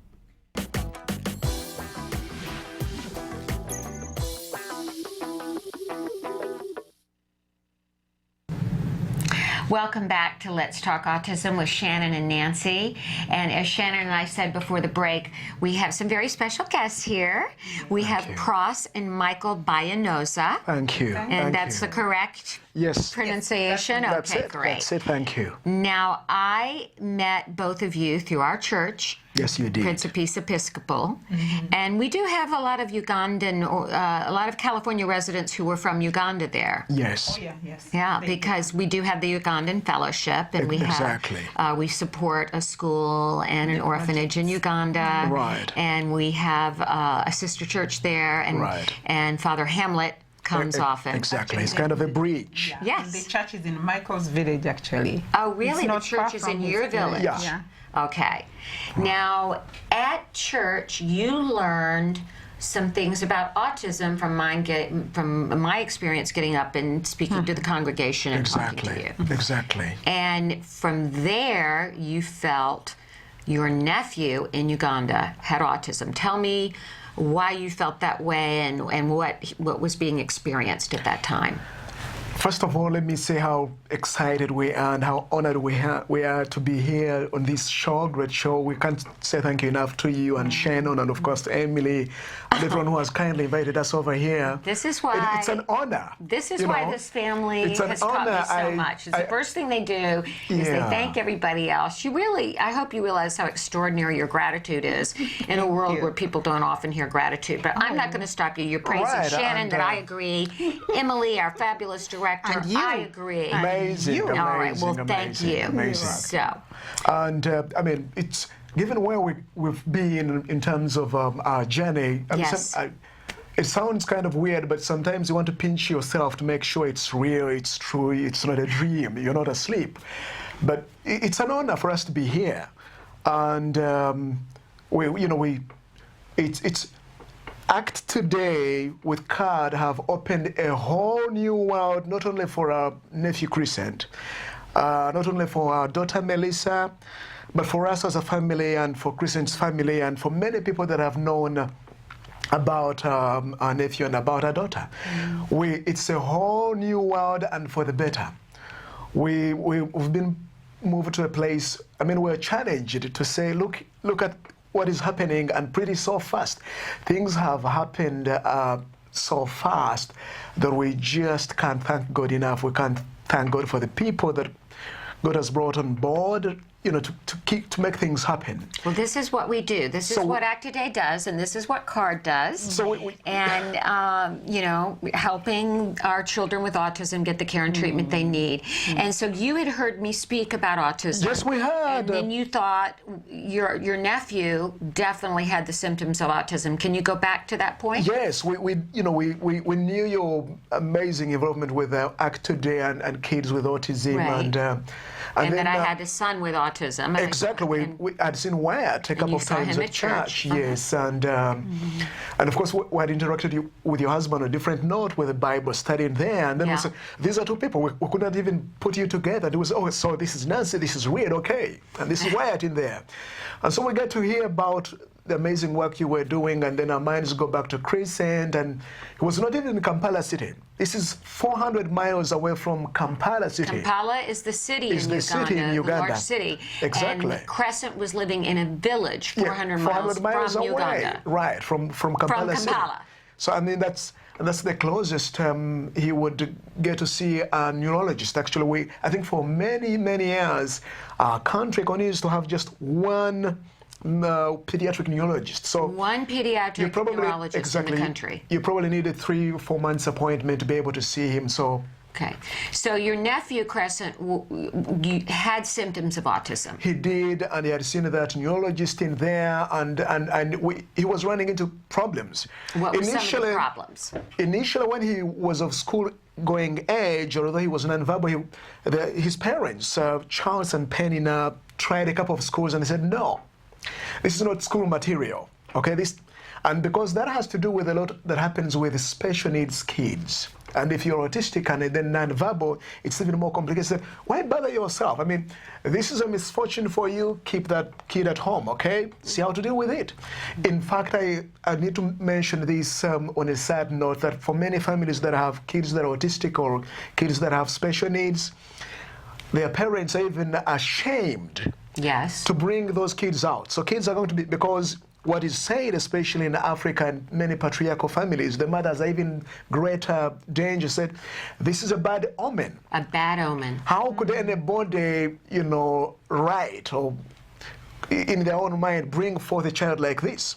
This is a bad omen to the family. So many families are tempted to keep them away. The family is viewed as cursed. Exactly. Yes. That's it. Because it's they have a child with autism or any developmental delay or any handicap. So, I mean, for you to kind of keep a good image, you actually wouldn't disclose that you have such a kid in the family. So if there is these children would be hidden. Yeah, exactly. They would be maybe locked in a room. Exactly. And treated like... Don't show up with this kid at church. If there is a social gathering, it's a wedding, it's another social gathering, keep away. So you can still be in good standing with the society. So people don't think you have a curse on your family. So Crescent is running into these. He's turned away from many schools when he becomes of school-going age, and eventually gets to a place where even then said, we don't have infrastructure for taking on special needs kids. So, I mean, he's in there. And then because he's wandering from, places. Exactly. We know wandering, most of our audience that would be listening to this webcast would be very familiar that wandering and eloping is a very common symptom of autism, and Shannon and I have dealt with that many times on the show. So Crescent was wandering. He wanders and the result of that was he was going into villagers' homes. Exactly, and then I think his bigger problem was running into shops, grocery stores. Okay. And then, I mean, being who he is, he has no sense that something doesn't belong to him. I mean, on more than one occasion. I mean, he's 7 years old at this point, right? Yeah, I mean, he's now, he was a young boy at the time. Yeah. He's going to be grabbing some, local pancakes and other edibles or bananas and runs away. And then they sprint after him. He's treated as a thief. So an 8-year-old boy who's autistic, who's running away and eloping and is going in and playing with objects and picking them up, is perceived as a thief. Exactly. Yeah. And the family is cursed. And there were times when your nephew was physically beaten. Yes. This young child. Those were the many times. I'll tell you. Many times. Yes. Because Crescent was beaten because of the fact of his autism and the ignorance, unfortunately, of the average Ugandan person in a village to this disorder. Yes, because first of all, they did not know he doesn't speak. They would think he is pretending not to speak. Not to speak because he had stolen something. So what happened in May actually was there after meeting you and also noticing now more about autism, reading about it. He had wounds everywhere. You will find him with scars. Exactly. He had scars and wounds. Exactly. Yes, and you don't know who has beaten him. Yes, you don't know who beat him. And the mother told me he can't have shoes anymore because every time he took out a new shoe, he was beaten and he came home without it. So this is a boy who is bruised. I cried like 10 days. I couldn't believe that was my nephew. With wounds everywhere, he will not tell you who has wounded him. And he's there. What next? Somebody will hit him on his head and he will be gone. You were afraid that your nephew would, you told me you felt he would certainly die if he remains in Uganda. There were huge So let's talk about how we work together. You told me the Ugandan embassy would need paperwork. Yes, the U.S. Embassy in Uganda would need an invitation from here. Right. And this is why when I started here, I said, ACT Today, working with the card, have opened up an entire new world. Because today we're talking about Kristen, who has already been assessed. Our own daughter has been assessed courtesy of ACT Today. So, we get back to you and you kindly with your team, Amy, Alejandro, everybody's working like there is no tomorrow, pretty fast. And we have this invitation letter put together. We get it across to Uganda. They show up at the embassy. Miraculously, Crescent is given a visa. His dad is given a visa, and Crescent's sister Jolanda is given a visa, so he helps Crescent's dad to travel. He has some they brought Crescent here. Charles and Yolanda, his older sister, they're all here. They've been here how many weeks now? They've made a month, actually. A month. They've made a month already. And we were able to get a grant from ACT Today for an assessment for Crescent. And I believe we have some video of that. I don't know whether Emily's been running any of that. What was We've been showing it great. We have Crescent coming here and meeting Dr. Garcia at CARD, who runs the assessment center, who did an assessment. And then after speaking with you, and we talked about Melissa, and I want to get into Melissa a little bit more. Melissa, I noticed, had severe developmental delays. And yes, she does. And you told me she had only been diagnosed with seizure disorder. Right. And I asked you if you'd ever had a full assessment done, a diagnostic assessment. And she had not had one. And she had not had one. Right. So we were able to get Melissa a grant from Act Today to get a full assessment, which Dr. Garcia has conducted through Center for Autism and Related Disorders. Right. And then Shannon was at an autism conference, and she met a wonderful woman named Terry Aranga, who said that she thought she knew of an advocate that could work with the family. Amazing. And our church is going to fund, his name is Hyman Hakimi. Right. And he has actually agreed for, first of all, to work a lot pro bono for the family. Amazing. And he's going to be working with you to get an IEP, an individualized education plan for both children at the schools they're at. Right. And we want to get the very best placement for Melissa and for Crescent, where they can receive the best services. And then we're going to look at getting you some additional support with the family. Generation Rescue is going to be working with you on getting you a mentor. Amazing. And but what I was saying at the beginning of when Shannon and I were talking right before this segment, that your family has really taught us so much about gratitude.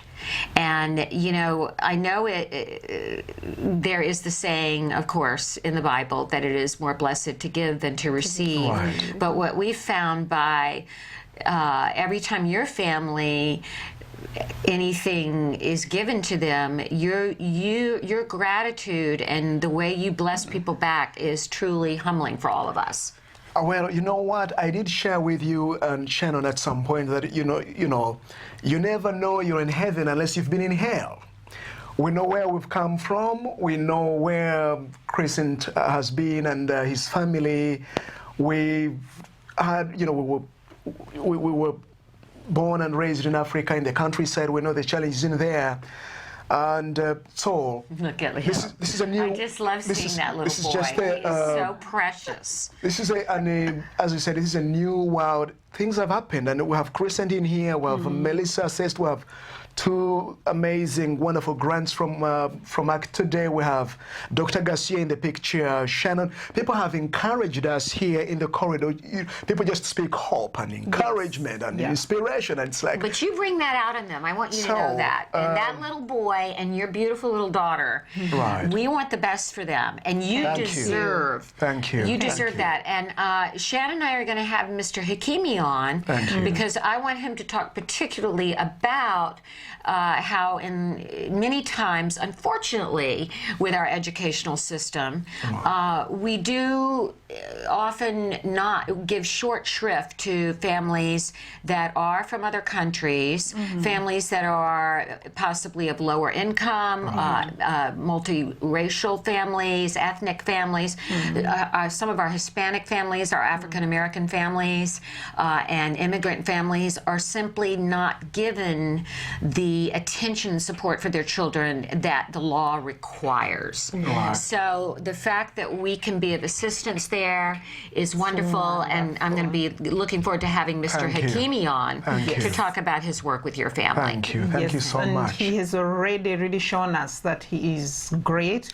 He has run some paperwork, and we are so enthusiastic about He's pretty much on top of the situation. We've exchanged emails with her, and I mean, everything comes down to Act Today. Okay. And then with CARD, because I mean, Hakimi, and along the way we're going to have, many other wonderful friends coming in the picture. How that happens, I have no idea. But see, the gateway to all of this that has happened over the last couple of weeks in an amazing manner is because, you kindly offered with your team at Act Today, said you opened the gate, okay? And we walked in there, and so many things began happening because of that window of opportunity that we were given. And so we just can't thank you enough, the team here, and again, once again, to be able to be on this amazing show. Well, thank you for being our guest. Yeah. What I want to say too, and just before we say goodbye and Shannon comes back on and we move on, is that people can help your family. There's several families that we have put in what we call our CARD SOS fund. Right. Not CARD, I'm sorry, ACT SOA. CARD has an SOS program for children that are sometimes very, we would say, the neediest cases. Right. And ACT Today has decided to start ACT SOS. And Crescent and Melissa are in that fund. Oh, my and only a few other children that have some very, very crucial needs right now. So I'd like to say to anyone listening today, if you would like to continue to help Michael and Pross and Crescent and Melissa, you can make a donation to ACT Today and notate ACT SOS, and that money will go directly to benefit further treatment for Crescent and Melissa and a few other children that are our neediest cases. That is just crucial right now. It's really a life-saving situation for these few families. So please make a donation. You can contact us at act-today.org. You can call our office at 818-705-1625. You can donate. And on one further note, you are looking for employment, Michael. Well, yes, yes, I am actually. Pross is employed down in Long Beach, and you make with Drew Cares International. They are great. Well, and you make a long commute though, and you've got a lot of people living under your roof now. You've got your 3 daughters. Right. One, of course, as we said, has severe delays. Melissa. You've got Crescent now with autism. Right. You have your brother living there. Right. And so it's that's 8 of us. There's 8 of you in a probably relatively modest home. Right. Right? In an apartment. And it's not easy. If we did not know that there were people like you and others listening to help us, we wouldn't have taken on this. As I said, we took a leap of faith. We really wanted to help. Exactly. But it's not an easy situation. So you're looking for employment, and you worked in the human resources area? Yes, human services. Human services. Okay, human services. I did. I had an opportunity at some point to, for a short time to serve with the Department of Public Social Services in Sun Valley. Okay. A couple of months. It was an amazing experience there, and because there've been challenges with budgets. Yes, so of the course. County of Los Angeles, actually, the state of California, has had kind of a challenge in that area. So we were, I think it was less than a week's notice. We're told, you know what, the taps are running dry. Pack your bags, and we were there. But it was a place of learning, interacting with people. This was an office that was doing general relief, but the focus was on training, skills, so that the help people get is sustainable. Right. And so I was interacting with all kinds of people, and so it sounds like you can do human resources work, nonprofit work, many different things. I'm very passionate, I think, in the work of social services. I like, interacting with people, learning from them, learning with them, and so I've been certainly there. I had an opportunity many years ago to work with the media for about, for over 10 years. I actually worked with both a government radio station as as an editor, as a news anchor, as a presenter. I heard that. And did a couple of programs that were targeting young people, teenagers, behavior change, communication, life skills, training, empowerment programs, and so there was an opportunity. So I am actively and prayerfully looking for an opportunity that helps me to be able to support myself and a family, but also impact others for the better. Okay. Well, we put that out there, and I'm hoping somebody is watching today that might be able to help you. And we're going to try to spread our connections here at ACT Today and the Center for Autism and Related Disorders. Thank you. And we are going to be following the progress of Crescent and Melissa. Thank you. And we are going to be having Dr. Evelyn come on to talk about the importance of the assessments and how all children need to have a good assessment. Mr. Hakimi on to talk about advocating for your family and how important it is that we help get our children the best in terms of their education and care. And I just want to say thank you for all you showed me. Thank you. And I want you to have a blessed Thanksgiving. And you are just both such a joy to know. Thank you so much. May you have the same with Reed and Wyatt and your family. Thank you. Thank you. So we will be back with Shannon, and we're going to talk a little bit about our Denim and Diamonds fundraiser that hopefully is going to do a lot for children out there that are waiting for grants. Thank you. We'll be back in a minute.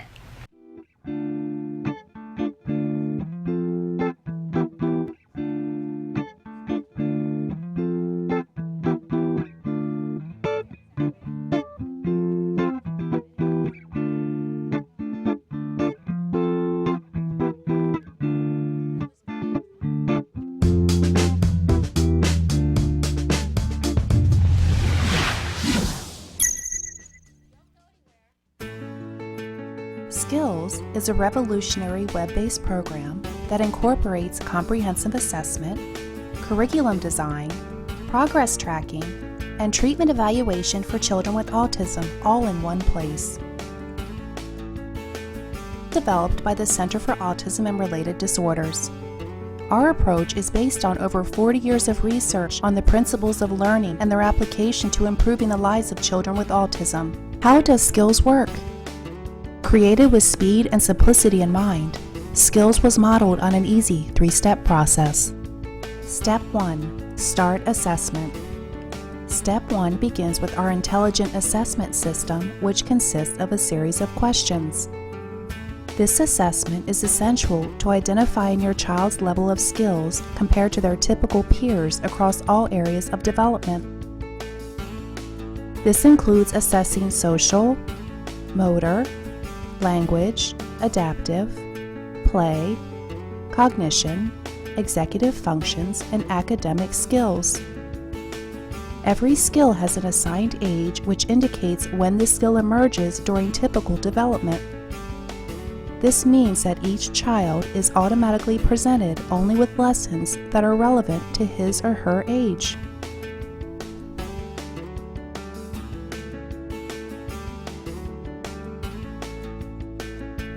Step 2. Choosing activities. It's now easier than ever to build an individualized treatment plan. In Step 2, you are presented with an individualized pool of activities that are directly linked to your student's assessment results. Each activity represents a specific skill that has been indicated by the assessment as needing to be taught. Activities are categorized by curriculum and then by lesson. There are 3 main types of skills: building blocks, fundamental, and expansion skills. Fundamental skills are necessary for successful everyday functioning. Building blocks are prerequisites to a fundamental skill. Expansion skills are non-essential skills, but may provide further enrichment in certain areas. After reviewing the activities available to you, you can quickly add your chosen activities to the treatment plan by simply checking the box and clicking the button. Step 3. Start treatment. Once you have selected and added the activities you want, you are ready to begin teaching. Skills provides you with all the tools necessary to design and manage an effective curriculum plan, such as printable activity guides that are customizable by the teacher, supplemental teaching aids including printable data sheets, teaching guides, visual aids, worksheets, and tracking forms, detailed IEP goals and benchmarks for each activity, brief and visually appealing video tutorials, a variety of treatment progress and clinical timeline charts, and lots more. And since Skills is completely web-based, everything you need is available 24 hours a day, 7 days a week, in one easy-to-access location. Skills users even benefit from unlimited access to a support community where they can ask questions and share ideas with a skills expert. Skills is always with you.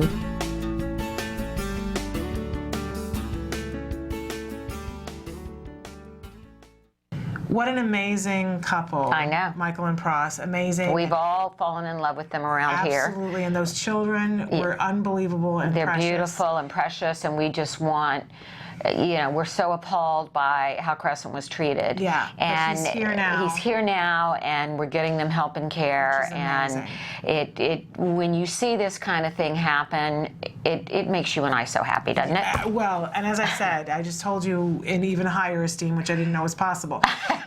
And to talk more about that, you just had the most amazing event. We had a fun event. Denim and Diamonds, and the whole point of it was to raise money for autism. The whole point is raising money. Now, this is where we do we raised $260,000. Yes. And we get, we have some star power there. We tend to honor people in the entertainment community. Joe Montaigne from Criminal Minds and Steve Malden, the general manager of CBS. Yes. We had a lot of star power. There's Joe. Oh my God, he's so handsome. There's Brian McKnight, who performed. He did a duet he sang a love song to Olivia DeCampos. And then there I am with Pat Harvey and Steve Malden, who is the general manager. And I got to meet his daughter. Oh, and there I am with Shamar.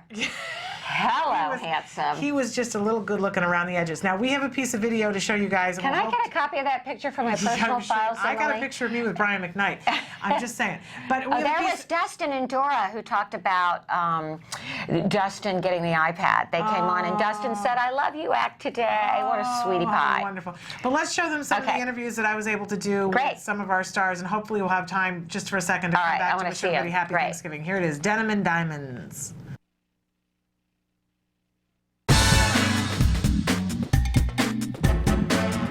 Hi, Shannon Penrod here with Autism Live at the 7th Annual Denim and Diamonds charity event. It is a star-studded event. We're raising money for autism care and treatment today. It's going to be really exciting.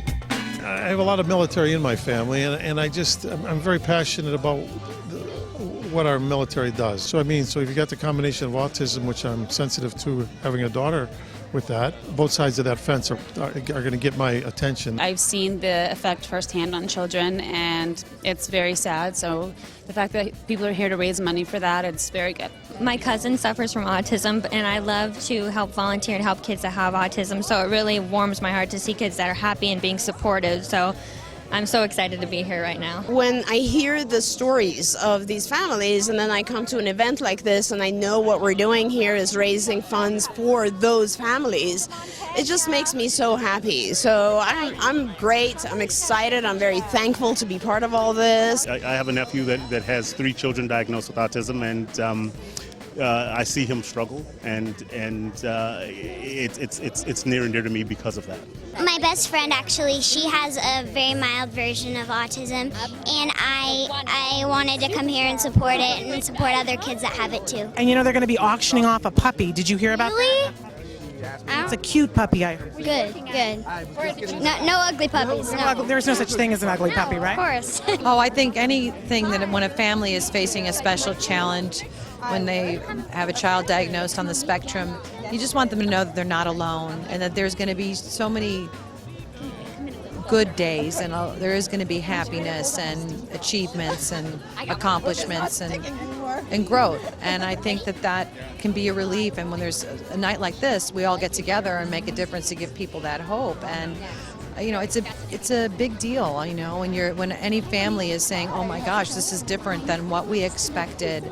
And you have to make that adjustment and have the acceptance, and then you can just do the next right thing one day at a time. Dr. Doreen Granpeesheh is a dear friend of mine, and I've always been really honored and blessed to help out. I hope continues to break the stereotype, continues to change people's minds, and they don't just relegate these children to, we're going to put you in a class over here and you're never going to get better. Right. That's not the case at all. They can have rich, full, amazing lives, have dreams and goals and accomplishments, and it's through this work and it's through the support that we're able to continue that fight. To be able to use our celebrity to give back That's a really wonderful thing. My meager star power, if people hear me sing and it makes them spend a little more money, then hey, then it's a great night, isn't it? I think everyone should support as much as possible. I will give any amount of support I possibly can for these kids. I don't know much about autism. I'm here to learn, but I'm here to give a hug to Joe and his family and let people know that have autism that it's that will to live. It's that appreciation of this thing called life. We got one shot at this thing, and we deserve to enjoy it every day. And so, if my presence here to support Joe and other people just lets people know that they have a voice, maybe they feel like they don't have that support out there. It's just get up every day, feel good about yourself, look yourself in the mirror and go, today's going to be a good day. That's half the battle.